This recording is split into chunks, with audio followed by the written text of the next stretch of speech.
Hi friends, please subscribe to Amravati Media and press the bell icon for more latest updates.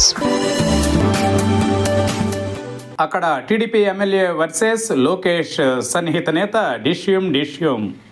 YSR Kadapa జిల్లా ప్రొద్దుటూరు టీడీపీలో విభేదాలు తీవ్రస్థాయికి చేరాయి. ఇకపై MLA Varadarajula Reddy, ఆయన కుమారుడు కొండారెడ్డి ప్రజా వ్యతిరేక విధానాలు, అన్యాయాల గురించి ప్రజలకు పచ్చిగా చెబుతారని టీడీపీ మాజీ ఇన్ఛార్జ్ జీవి ప్రవీణ్ కుమార్ రెడ్డి ప్రకటించారు. అలాగే సోషల్ మీడియాలో ఇకపై వాళ్ళకి వ్యతిరేకంగా తానే పోస్టులు, వీడియోలు షేర్ చేస్తానని తేల్చి చెప్పారు.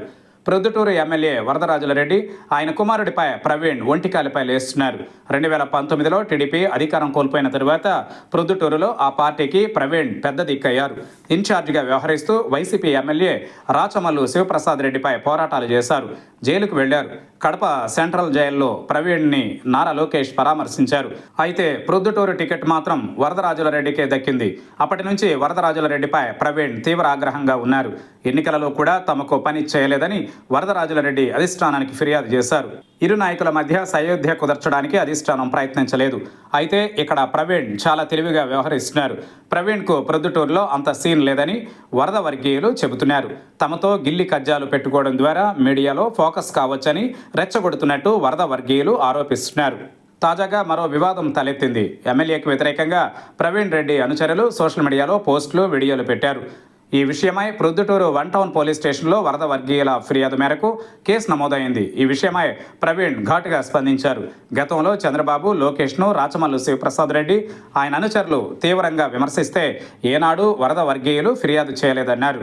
ఇప్పుడు వాళ్ళిద్దరూ లోపాయికారి ఒప్పందం చేసుకుని తన అనుచరులపై కేసు పెట్టించారని, ఇలాంటి వాటికి భయపడేది లేదని అన్నారు. ఇకపై రెట్టింపు ఉత్సాహంతో బ్రహ్మాండమైన వీడియోలు తయారు చేసి పోస్టు చేస్తామని ప్రవీణ్ అన్నారు. వీళ్లతో ఎందుకు పెట్టుకున్నాం రా బాబు అనుకునేలా వీడియోలు పోస్టు చేస్తామని హెచ్చరించడం గమనార్హం. ఇకపై తన మొబైల్ నుంచే పోస్టులు పెడతానని అన్నారు. ఏం పీకుతారో పీక్కోండి అని ప్రవీణ్ సవాల్ విసిరారు. అంతేకాదు తలకాయ పగలగొడతామనడంపై కూడా ఆయన తీవ్రంగా స్పందించారు. మీరు తలకాయ పగలగొడితే తాము ఇంకో కాయ పగలగొడతామని హెచ్చరించారు. జాగ్రత్తగా తిరగాలని ఎమ్మెల్యే వర్గీయుల్ని ఆయన హెచ్చరించారు. కాలం బాగాలేదని, ఏదైనా జరిగితే తన మీదకి వస్తారని కామెంట్ చేశారు. ఇలా నిత్యం వరద వర్గీయులు, టీడీపీ మాజీ ఇన్ఛార్జ్ మధ్య మీడియా వేదికగా గొడవ జరుగుతోంది. రోజురోజుకు రచ్చ తారాస్థాయికి చేరుతోంది. వైసీపీ నాయకులు మాత్రం సినిమా చూస్తున్నట్టు వేసవిలో ప్రొద్దుటూరులో వినోదాన్ని ఆస్వాదిస్తున్నారు.